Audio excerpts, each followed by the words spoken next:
Well, guys, if you found your way here, then you know SAHMA has officially launched its podcast. Welcome to the SAHMA Exchange, where policy, people, and property management meet. We are so excited to share 2 episodes every month with you. 1 episode per month, we will talk about industry changes, policy updates, trends, and other topics to help us stay in the know and do our jobs better in affordable housing. The other episode will be a lot like today's. We'll be having a personal conversation with the SAHMA member.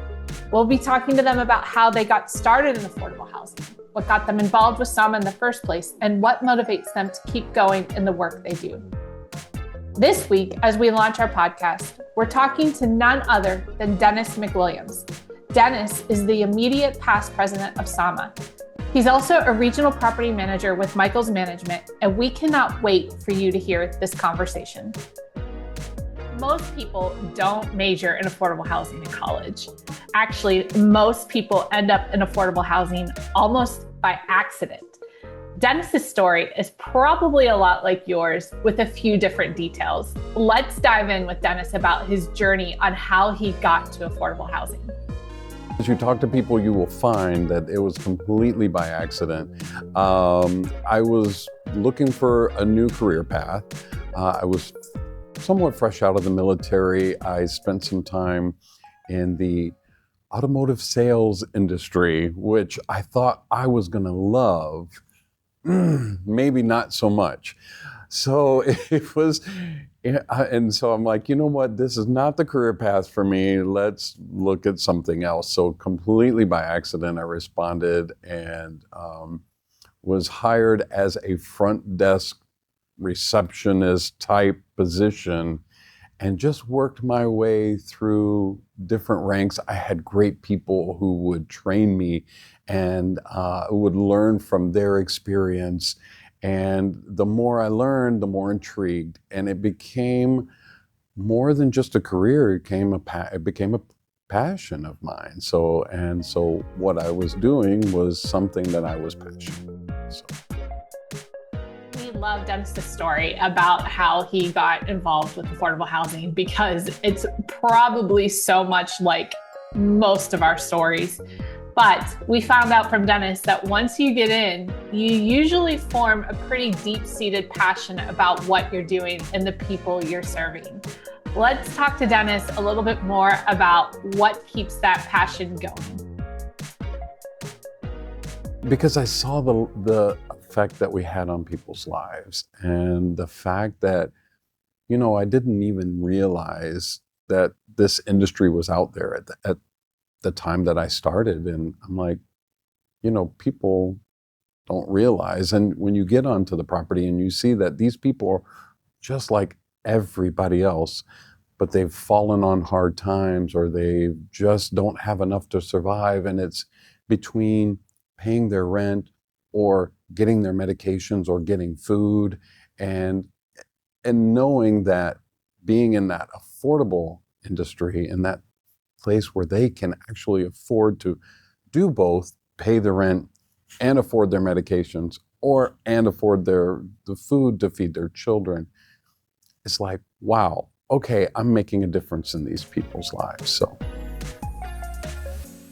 a lot of times in affordable housing, there's this stigma attached to affordable housing, right? We all know the stigma that I'm talking about. I talked to Dennis a little bit about what he does to help people in the community and people around their properties overcome that stigma and see the residents for who they truly are. In the past year and a half that I've been with Michael's organization, I've had a lot of people move out of the affordable housing and buy houses because we had a program that would help with their down payment. So affordable housing allowed them to build up their credit, to save money, put money aside, and move into that house, their first time home that they've been able to purchase because of affordable housing. That's what affordable housing is all about in my eyes.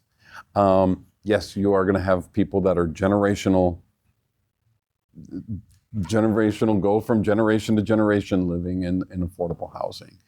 And it is there to designed to help those folks as well. And listen, everybody is in a position that maybe they don't want to be in, maybe they don't know how to get out of. And so how we also advocate for those particular residents is we provide trainings, we provide services, we link them with agencies, we do financial planning, we do job training for our folks. We offer assistance when I can't pay my electricity. We offer assistance with that. So affordable housing is there designed to help people who otherwise wouldn't be able to help themselves. I also talked with Dennis about how we're all maybe just one life event away from needing affordable housing or needing assistance. And that's really okay, because sometimes that's just part of life. I also talked with him about one story of one woman who had that very thing happen to her. She had one life event that put her in the position of needing affordable housing, and why Dennis felt it was so important to make sure she had a comfortable, safe home to come home to. I was working on site as a property manager for a senior property. And unbeknownst to me, I had a lady, and she had come down. The crazy thing about property management is you hear all the horror stories. You hear the people that come down and they complain, and they are like, you don't do enough for us, and I pay, the government gives you all this money, why can't you do this, why can't you do that? And so sometimes it can be disheartening. But then you have the stories where the resident comes down and she happens to drive a Mercedes, and you're like, how did you, what, And so, she comes down and she says, I need to talk to you. And when you're in a senior community, all of your seniors need a piece of your time. So I allowed her to come in and to share with me that her husband and she lived a millionaire lifestyle. And her husband lost it all during one of the crashes, and I think it was in 2008. Lost his business, they lost their money. The last thing that she had was this Mercedes. She had not worked very much in her life because she had not needed to work. So when her husband passed, the little bit of Social Security that she was getting was what she had earned. And she was so grateful that she was able to live in a community where she could afford to pay the rent. And that she said, I've lived the other life, and I'm grateful for that other life, but I'm not a burden to my children, so I can live on my own. She was able to take care of herself. She was always well put together. But she didn't want to live with her kids. She wanted to be independent still. And she couldn't do that otherwise, except that she found a place that she was comfortable, that she loved to live, and she appreciated everything that we did because we provided her with stable, affordable housing. Those of us who work in affordable housing know that there's a high probability of burnout. We have so much to stay on top of: resident needs, compliance needs, policy changes, all of the things. I talked to Dennis about how he balances the business side of affordable housing and the human side of affordable housing. It is a tough balance, and it is something that I think comes with time, and it comes with experience. And it just comes with the understanding and realization that we're all human, and understanding that we're not just there to do a job, but we are there. It is a career path, right? It is a passion. And when you find people that are passionate about what they do, you also care about that person as an individual. I tell my team all the time, take your vacation. Don't burn yourself out. Because the last thing I want is that you are so beyond stressed out and I can't carry over your 200 hours of PTO because you haven't taken any time in the last 2 years, time off to recover and rejuvenate yourself. So I tell my people all the time, you work hard, I want you to go and relax and play hard and go do something that is fun and that you come back re-energized, because you're no good to me if you burn yourself out and you're so overwhelmed, and then I end up having to get on you about something that you didn't do because you missed something and something has slipped by. So I tell my people all the time, you have to take a break. So there is a balance, and it comes from the people at the top, right? Starting at the top and saying, no, I need you to take care of yourself. We have, in my organization and a lot of organizations, they have wellness programs, and those are there for the benefit of the employees. And I take advantage of those. I make sure I take my time off. I work hard. I work long hours. And guess what? I deserve that time off. I've worked hard for those times. I love to travel. That's the thing I love to do the most. So I try to take a trip outside of the country once a year. This year was a little bit different, but I'm still taking my time off. So I purposely find that balance. I tell my people, put a calendar together. Mark some time off on that calendar. Don't wait till the end of the year when 30 of your people want to take time off, and then you have to stick behind.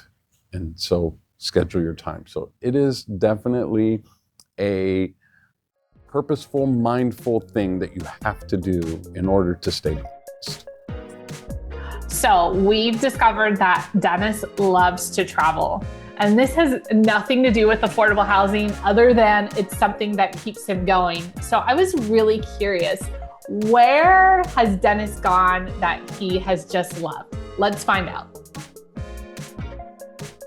Okay, favorite places. Machu Picchu in Peru, amazing. I have friends that are going this year. It is fascinating. It's spiritual awakening. It's earthy. Find your. I mean, it's amazing. And I love Italy. And anywhere I go, it's all about the food too. So the Peruvian food is amazing. The Italian food is amazing. Honestly, I even traveled to Cuba, one of the poorest countries in the world. And it was still an amazing place to visit and learn from. And the people are just so warm. It is. And even though the infrastructure is crumbling, it still has a lot of beauty to it. So it's an eye-opening experience. So I am wondering, with all of Dennis's travels, he's been, sounds like pretty much all over the world, and he's seen various types of places. I wonder how that's affected his view of America and affordable housing. So realizing that, one, we're one of the richest countries in the world, right? So America has all this wealth, all this money, and yet still we have an issue where people can't afford to support themselves and live. And that definitely drives me, knowing that I am helping a family or a senior out there that otherwise would be out on the street. I've had people who come to me, for instance, a family who was literally living out of their car. And they came and they wanted to apply, and she kept coming back every day and she would talk to me. And I said, I know you're excited. And it was a brand new building. We were doing a lease up. So that, it was a brand new apartment that these folks were going to be able to move into. And it was a mother-daughter, her daughter. And she's like, I need to get into this place before school starts so I have an address so I can get my daughter enrolled in school. And she was living in her car. And I said, I know you're excited and I know you're anxious. I need to work through a process. We have to get you approved. and give me some time. And we worked together, and I got her into an affordable place to live. And it was just the most rewarding thing, because I know that I personally made a difference in her life. And she came back later and she hugged me and thanked me and brought me a thank you card. And I'm like, it's moments like that that make you realize that what we do on a daily basis makes a difference in people's lives. So we wanted to shift gears a little bit with Dennis and really start to talk about SAHMA and how he got involved. Let's talk to Dennis about his very first volunteer gig with SAHMA. So I became involved because I worked for a company that was also involved with SAHMA. And so they were like, hey, we're going to the conference. I need you to register. And while you're there, hey, why don't you pitch in and work at the registration desk? So I said, okay. My problem is I never say no. That's my biggest problem. I never say no. You want me to do something, you just ask me, and then I'm like, okay, yeah, I could do that. So I'm sitting at the registration desk, and it's my first conference with SAHMA. It's the first time I'd ever been there, and I'm sitting at the registration desk, and the executive director at the time was actually at the table with me, and we were talking and discussing the registration process, and she was teaching me what I needed to do. And she goes, I need to step away. You're in charge of the registration desk while I'm away from the desk. I was like, okay, I got this, sure. And there were maybe one or two other people at the registration desk. And this was a conference of about 350 people coming in to register. So I was like, sure, I got this.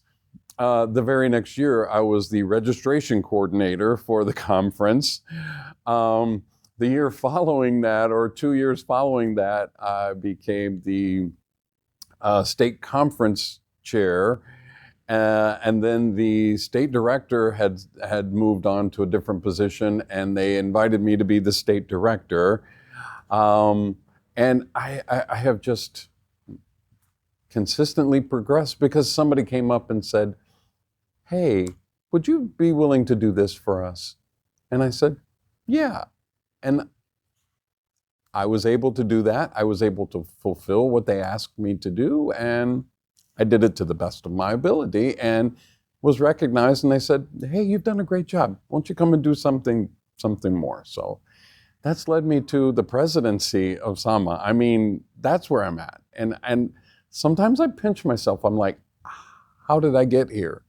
And I look back and I'm grateful for the people that just asked me to be involved. Dennis just finished up his 2-year term as president at the end of 2025. So I talked with him about what his responsibilities have been these last 2 years and why the role of president is important for SAHMA. I guess it's kind of hard to define because I'm in charge of leading the group to making sure that we are focused on our responsibilities, that we are focused on the things that we've decided as a group, as an organization, that this is the direction that we're going into. So my job is to make sure that we are moving in the direction that we as a board had decided was where we wanted to focus for the 2 years that I'm president. We're thankful for the leadership Dennis has provided the last 2 years. Don't worry though, he'll still be around helping with so many of our education initiatives. At SAHMA, we try to focus on workforce development and educating the workforce. I asked Dennis about why that education is such a vital part of what SAHMA does. It's probably one of the main components of SAHMA is education. So our focus is there because that's what we do as an organization. The inform, educate, connect, that's our mission. That's the mission that SAHMA's had for a long time. And we think that that mission is exactly where we need to be. So the education piece to me is the most important part, because that's what we're known for. That's what people come to us for.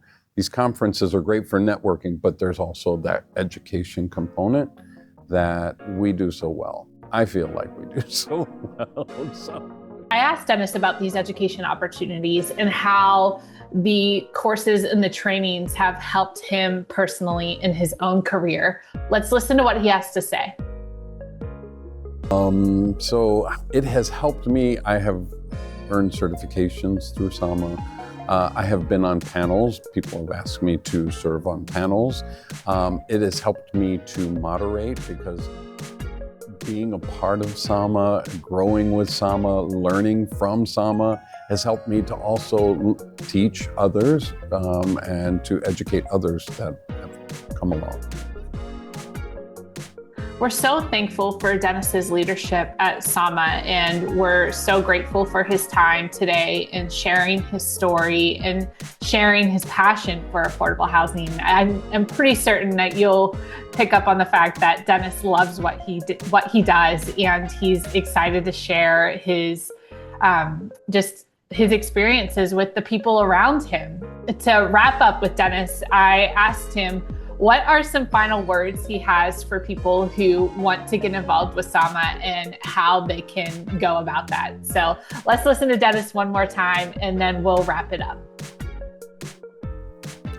I guess the only thing that I would say is that don't be afraid to get involved. SAHMA is an amazing group of people who have decided that it is worth their time and their effort, because they're passionate about what they do, and that SAHMA has led to things that I didn't know were possible for myself. Never dreamed of that I would be in a position that I would be leading an organization as amazing as this, and I didn't think that I was qualified. However, I found that my voice was just as relevant as anybody else's at the table. But I didn't know until I got to the table.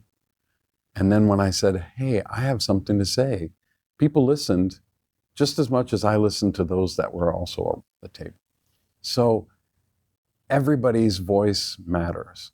We all have experiences, and we all have something to say. So don't be afraid to get involved, to step up. And all it takes is just volunteering that first time that you step in. I love that Dennis said that everyone's voice matters at SAHMA. Everyone from the maintenance level to the property management level to the senior leadership level. Everyone has a place here at SAHMA. Thanks again to Dennis for sharing with us on today's episode of the SAHMA Exchange. Next episode, we'll be talking to two SAHMA members about what the 2026 forecast looks like and how we can overcome some industry challenges. Make sure to follow us wherever you get your podcasts and at SAHMA.org. Until we meet again on the SAHMA Exchange, keep working hard, y'all. What you do matters. See you next time.